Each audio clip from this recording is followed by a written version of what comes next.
Il primo conflitto mondiale, per tutti la Grande Guerra, si conclude ufficialmente l'11 novembre del 1918 con la resa dell'ormai ex impero tedesco. È una guerra devastante, non a caso verrà chiamata a lungo, e ancora oggi, Grande Guerra. Poi la Seconda Guerra Mondiale chiaramente ridefinirà il tutto. È un conflitto che dura a lungo, dura oltre 4 anni, un po' meno per l'Italia che entra nel 1915, ma costa in vite umane oltre 24 milioni di persone, tra morti e dispersi sia tra le truppe regolari che tra i civili. È un conflitto immane, distruttivo, come non se n'era mai visto prima, ma forse la conta dei morti va aggiornata non tanto o solo in senso numerico, quanto per la data in cui vengono registrati. L'11 novembre 1918, come detto, si conclude il conflitto, ma gli ultimi morti della Seconda Guerra Mondiale si registrano quasi un anno dopo. Vi sembra forse una sciocchezza o un errore mio, ma il 21 giugno del 1919 qualcuno, anzi per esattezza dei marinai tedeschi, muoiono in tempo di pace, ma sono le ultime vittime accertate del conflitto. Non sono vittime qualsiasi, sono vittime in parte inconsapevoli di un gioco molto più grande di loro, un gioco che vede le nazioni sedute a un tavolo, il tavolo della pace, un tavolo in cui si ridisegnano confini, si spostano popolazioni o si spartiscono le spoglie dei vinti. Ed è proprio questo di cui parliamo, di quello che avvenne il 21 giugno del 1919, di quelle ultime vite strappate all'interno di un evento che farà la storia. Questo video, come molti altri della nostra piattaforma, vi è offerto dal nostro preziosissimo partner NordVPN. Conoscete già tutti i vantaggi di NordVPN, la migliore VPN italiana? Beh, oggi ce n'è uno nuovo, uno in più, una nuova app che si chiama Saily. Che cos'è Saily? È l'app eSIM per viaggiatori sviluppata esclusivamente da NordVPN per tutti voi. Se sottoscriverete in questo periodo, a partire da oggi fino ad agosto, un piano con NordVPN, potrete avere fino a 20 GB gratis da usare su Saily in base alle vostre esigenze e al piano appunto acquistato. Ma non basta. Saily e NordVPN vi riservano tantissime sorprese, ma anche tante conferme. Ad esempio il fatto che con un solo account si possono connettere fino a 10 dispositivi in contemporanea. Non si perdono mai i propri contenuti preferiti nemmeno quando si è in vacanza e si viaggia lontano da casa. Si possono anche prenotare vacanze a prezzi ridotti sfruttando NordVPN e connettersi in piena sicurezza dai wifi dei luoghi pubblici, pensate ai ristoranti, gli hotel o meglio ancora gli aeroporti, usando Saily o NordVPN o tutti e due in coabitazione. E allora cosa aspettate? Approfittate della grande offerta che NordVPN ha riservato a tutti voi follower del canale Dentro la Storia e viaggiate in sicurezza quest'estate da casa oppure lontano da casa con NordVPN. Per comprendere questo evento dobbiamo partire dalle bandiere. No, non stiamo parlando solo ed esclusivamente delle bandiere nazionali, quelle che accompagnano i paesi, il nostro tricolore o il tricolore francese, la Union Jack inglese, Stars and Stripes per gli Stati Uniti. No, stiamo parlando di bandiere di segnalazione, che ancora oggi sono segnali preziosi, possono indicare situazioni di pericolo, richieste di intervento, incidenti o molto altro ancora. Parliamo di oltre un secolo fa, quando le bandiere erano un sistema di comunicazione visiva immediato. Era un'epoca in cui non esistevano i telefoni cellulari, le radio di bordo, poche e ancora imperfette, quindi i segnali a bandiera, assieme a quelli luminosi, rappresentavano l'unico modo per comunicare con le altre imbarcazioni. Parliamo di una storia di mare, l'avete già capito dallo sfondo alle mie spalle. Ma nessuno, fino alla mattina del 21 giugno del 1919, avrebbe pensato che le bandiere nautiche sarebbero state utilizzate per impartire un ordine segreto tale da condizionare lo svolgimento della conferenza di pace e da determinare la fine della vita di alcuni marinai, le ultime vittime della Prima Guerra Mondiale. Siamo a Scapa Flow, una baia nelle Orcadi, baia ampia, contornata da lembi di terra frastagliati, anche rocciosi, lembi che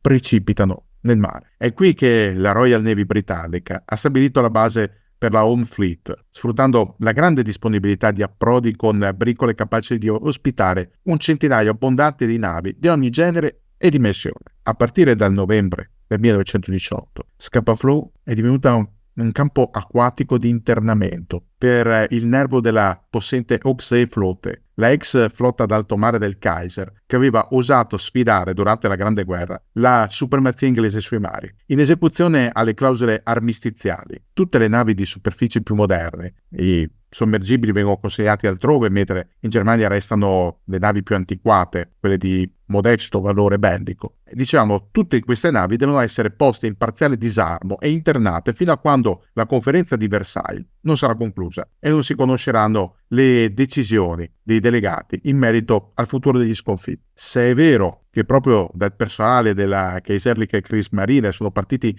i moti di rivolta contro la politica imperiale a fine ottobre 1918, inducendo il Kaiser Wilhelm II ad abdicare e a recarsi in esilio in Olanda, è altrettanto vero che a conflitto concluso l'orgoglio dei marinai tedeschi è intatto ed è vero anche che la prospettiva di consegnare le navi alle potenze vincitrici dell'intesa genera più di un malumore. Il grandammiraglio von Hipper rifiuta di farsi carico del compito di guidare la flotta verso l'internamento. È un affronto per uno come lui. Così il compito ricade sulle spalle di Ludwig von Reuter, 50 anni, eroe di guerra. È lui che guida la squadra d'alto mare all'appuntamento con la Royal Navy. È sempre lui a farsi garante delle condizioni di internamento per navi ed equipaggi. Va da sé che non è quello un incarico semplice. E von Reuter, la cui salute è minata da una vecchia ferita e da cronici problemi di cefalea, gestisce la situazione al meglio delle proprie forze. A Scapa Flow, settimana dopo settimana, la situazione diviene sempre più pesante. D'altronde un campo di internamento non è un luogo di vacanza. Il cibo è scarso. Gli stessi marinai tedeschi a bordo devono integrare la scarsa dieta proposta agli inglesi con i pesci presi all'armo o a volte con i gabbiani catturati. Il divieto di scendere dalle navi in franchigia rende l'atmosfera sempre più cupa. Solo von Reuter e il suo staff possono muoversi a bordo di una lancia a motore per compiere ispezioni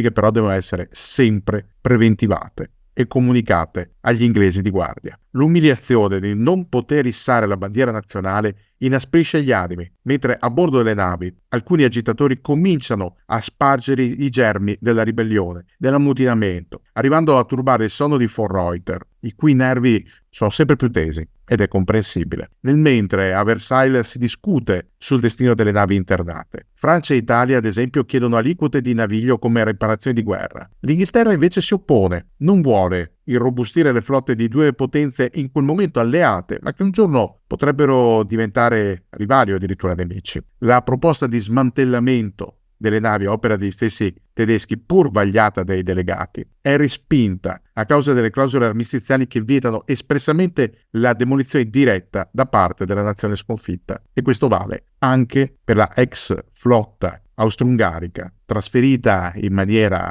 diciamo, singolare al neonato e già morto stato degli sloveni e dei croati, e che sarà spartita anch'essa tra le potenze vincitrici. Intanto a Scapa Flow il tempo passa inesorabile e von Reuter assiste da un lato al rimpatrio costante, anche se lento, degli uomini al suo comando e dall'altro all'assottigliarsi delle forze britanniche che dovrebbero controllare le navi internate. A fine maggio del 1919 sulle navi tedesche sono rimaste in totale un paio di migliaia di uomini, praticamente solo un ridotto corpo ufficiali, oltre ai meccanici, ai tecnici, ai fuochisti e ai timonieri. Tutto il personale non essenziale, a cominciare da quello addetto alle armi, è stato sbarcato e rimandato a casa. Ma le voci che arrivano dalla Francia, da Versailles, corrono, e anche all'estremità delle Orcadi arriva il sussurro della prospettiva peggiore, una possibile consegna dell'intera flotta ai vincitori. Sarebbe un'onta per l'onore dei marinai e nessuno di loro avrebbe mai provarla. In 3 settimane von Reuter si confronta con gli ufficiali presenti ed elabora un piano articolato per evitare l'ipotesi peggiore, quella appunto della spartizione, della consegna. La mattina del 21 giugno 1919 la situazione è propizia. La maggior parte delle navi inglesi hanno lasciato la rada. C'è un'esercitazione in mare. A guardia dell'enorme flotta tedesca non restano che poche torpediniere e qualche peschereccio armato. Poca roba. Alle ore 10 von Reuter ordina ai segnalatori di issare le bandiere di comunicazione dirette a tutti i comandanti. Paragrafo 11. Bestätigen. Paragrafo 11. Confermare. Questo è l'ordine che viene trasmesso con le bandiere. Da quel momento in avanti, a bordo di tutte le navi, dalle più grandi corazzate alle più piccole torpediniere, si provvede a eseguire l'ordine. I meccanici rompono le tubazioni, allentano gli oblò, sabotano le porte stagne e aprono le valvole. I pochi inglesi rimasti di guardia non si accorgono immediatamente di quanto sta avvenendo. Nemmeno scorgono, forse per distrazione, la bandiera da guerra della Kaiserliche Kriegsmarine che torna a garrire al vento, in segno di sfida sugli alberi delle principali unità della flotta. Solo dopo 2 ore gli effetti diventano visibili. L'ammiraglia di von Reuter, la Friedrich der Grosse, la Federico il Grande, inizia a sbandare a dritta, mentre la Bayern si apprua visibilmente imbarcando acqua. Presi dal panico, i britannici richiamano in fretta la squadra dell'ammiraglio Fremantle che a tutta forza rientra per scongiurare il disastro. Ma alle 14:30, quando le prime navi inglesi ritornano a Scapa Flow, già più di metà della flotta tedesca è finita a fondo. Le corazzate degli incrociatori stanno scivolando lentamente in acqua. Fremantle ordina l'uso della forza. Occorre agganciare le navi con i rimorchiatori e portarle in secca. Chi oppone resistenza va considerato ostile. Ed è qui che si registrano le ultime vittime. Sono 9 marinai tedeschi che cercano di sganciare le funi da traino di una delle unità che sta affondando.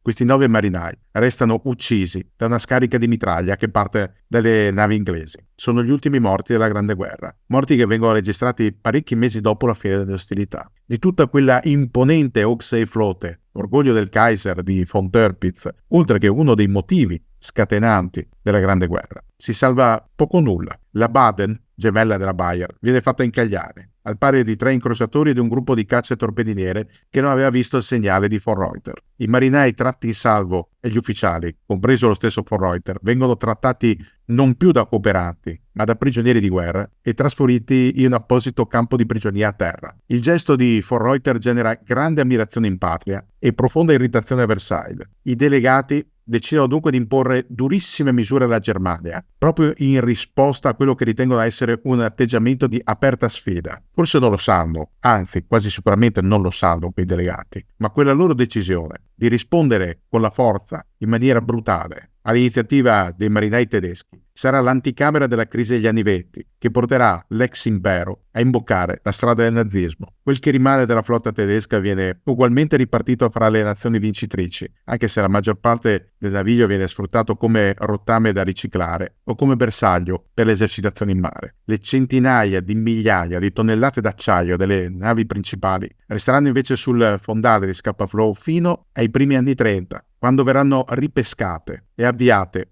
una dopo l'altra alla demolizione. Ludwig von Reuter tornerà a casa nel gennaio 1920, venendo subito messo a riposo dalla nuova Reichsmarine. Semplicemente sovrabbondanza di ruoli, non c'è bisogno di lui. Qualcuno in patria lo vede anche come un fastidio a livello politico e diplomatico. Tutta colpa sua se la Germania non ha ottenuto clausole di pace meno dure, più morbide. Von Reuter diventa poi un politico locale. Morirà per infarto, quasi dimenticato dal mondo, nel 1943. Nella memoria degli inglesi resta il suo gesto a Scapa Flow, resta la sua volontà di affermare l'onore di un marinaio che non vuole cedere nemmeno di fronte alla situazione peggiore. Restano anche nella memoria i volti di quei 9 marinai che con fierezza avevano cercato di sganciare le funi di d'ormeggio, di liberarsi dalla morsa dei rimorchiatori e che avevano pagato con la vita. Ultime vittime di un conflitto tremendo come non se n'era mai visto prima.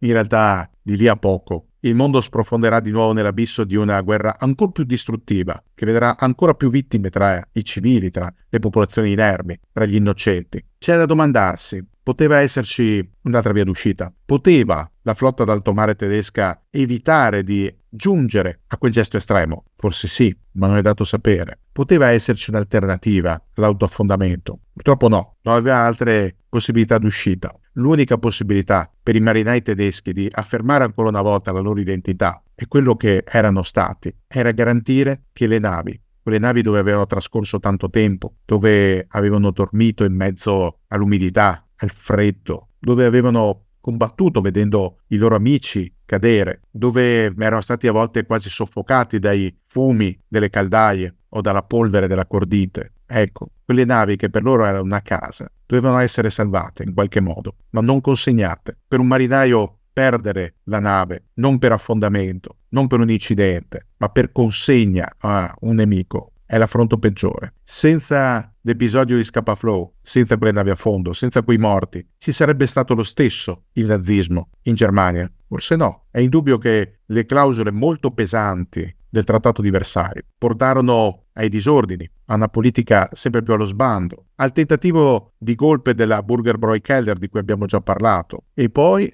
da lì l'onda lunga delle crisi, l'occupazione della Ruhr, i francesi che impediscono agli operai tedeschi di lavorare nelle fabbriche, la svalutazione galoppante, la crisi economica e finanziaria, il default e alla fine l'arrivo del mostro nazista. Ecco, un qualcosa che ci viene insegnato dall'episodio di Scapa Flow, al di là dell'episodio di pura volontà di difesa del proprio onore di soldati da parte dei marinai tedeschi, è che ogni azione non solo può avere una reazione uguale e contraria, ma può generare un'onda lunga, come quella della teoria del caos. Se il battito di una farfalla a Rio de Janeiro può essere accompagnato poi dall'arrivo di un tifone a Tokyo, allora anche una nave che va a fondo volontariamente nelle Orcadi potrebbe portare a un'altra tempesta, non meteorologica, ma ben peggiore, una tempesta economica, finanziaria, politica, geopolitica e infine la peggiore tempesta che possiate immaginare, quella di una guerra totale.